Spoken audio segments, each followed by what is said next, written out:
नमस्कार, आप देख रहे हैं द हिंद 24 न्यूज और मैं हूं आपके साथ साक्षी। आइए नजर डालते हैं आज की बड़ी खबरों की ओर। समुद्री क्षेत्र में प्रतिबंध की अवधि कल से शुरू हो रही है। पश्चिम बंगाल सरकार ने प्रतिबंध अवधि के दौरान लोगों की आजीविका में मदद करने के लिए 2024 में समुद्र साथी परियोजना की घोषणा की थी, लेकिन जिस परियोजना की घोषणा की गई थी वह अभी तक साकार नहीं हो पाई है। मछुआरों ने पश्चिम बंगाल सरकार की इस निष्क्रियता का विरोध करने के लिए पोस्टर बनाने का कार्यक्रम शुरू किया है। यह पोस्टर पश्चिम बंगाल के तटीय क्षेत्रों में वितरित किया जाएगा। पोस्टर का आधिकारिक अनावरण सोमवार दोपहर को कांथिर सेंट्रल बस स्टैंड के निकट एक होटल में किया गया। उद्घाटन समारोह में राष्ट्रीय लघु मत्स्य महासंघ के अध्यक्ष श्री प्रदीप चटर्जी ने कहा कि राज्य सरकार ने मत्स्य पालकों को 25 लाख रुपए देने का वादा किया था प्रतिबंध अवधि के दौरान 5,000 रुपए प्रति माह, लेकिन प्रतिबंध अवधि बीत जाने के बाद भी मछुआरों को इस परियोजना से कोई लाभ नहीं मिला। इसीलिए हमने इस आंदोलन में शामिल होने का फैसला किया है। हम पोस्टरबाजी के माध्यम से राज्य सरकार की वादा खिलाफी का विरोध करेंगे। রিকুইজিশন করতে হবে। এই এত যে মৎস্যজীবীদের নাম যাবে না, এটা দিয়ে রিকুইজিশন করতে হবে যে আমাদের এখানে এত মৎস্যজীবী আছে, তারা অ্যাপ্লাই করছে, তাদের এই অ্যাকাউন্ট নাম্বার, তাদের এই এটা আপনারা পাঠান টাকা, তখন তারা টাকা পাঠান, ওই 15,000 টাকা পাঠান। এটা গাফিলতি তো পড়ে।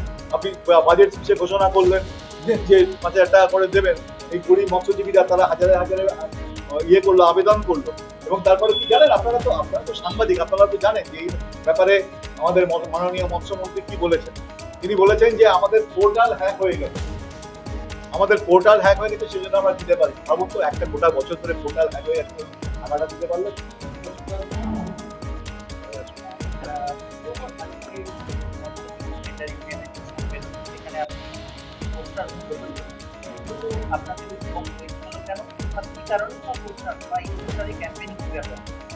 দেখুন, আপনারা জানেন নিশ্চয়ই যে সমুদ্র থেকে প্রচুর মাছ ধরা এবং ক্ষুদ্র মৎস্যজীবীরা সারা ভারতবর্ষের উপকূল জুড়ে এই মাছগুলো ধরেন। শুধু ক্ষুদ্র মৎস্যজীবীরা ধরেন না, ট্রলার, মেকানাইজ বোট যেগুলো আছে, বড় বড় নৌযান, তারাও এই মাছটা ধরে। মুশকিল হচ্ছে যে এটা তো প্রাকৃতিক সম্পদ, প্রাকৃতিক সম্পদ আহরণের যে হার, সেই হারটা যদি প্রাকৃতিক সম্পদ উৎপাদনের যে হার তার থেকে ছাড়িয়ে যায়, তাহলে সে সম্পদ নষ্ট হয়ে যায়, সে সম্পদ আর থাকে, তার আর পুনরুৎপাদন হয় না। তো এই কারণে আমরা বহুদিন আগে থেকে, ক্ষুদ্র মৎস্যজীবীরা বহুদিন আগে থেকে বলে আসছেন যে সমুদ্রে মাছকে প্রজননের জন্য সময় দেওয়া উচিত, তাকে একটা অবসর দেওয়া উচিত, যে অবসরে, যে সময়ে মাছ, সমুদ্রের মাছ আবার পুনরুৎপাদিত হতে পারবে, সমুদ্র আবার তার মাছের সম্পদকে আবার পুনরায় উৎপাদন করতে পারবে। কারণ তাহলে আমরা কি করবো, তাহলে আমরা পরের বছর আবার সেই মাছটা পাবো। তো এই কারণে সরকারের সঙ্গে কথাবার্তা বলার পর, দাবি দেওয়া জানানোর পর, সরকার এই একটা নির্দিষ্ট সময়ে সমুদ্রে মাছ ধরা বন্ধ করে। প্রথমে এটা 3 মাস ছিল, তারপর এটা কমে 1.5 মাস হয়েছিল, তারপরে এখন এটা কমে 2 মাস হয়েছে।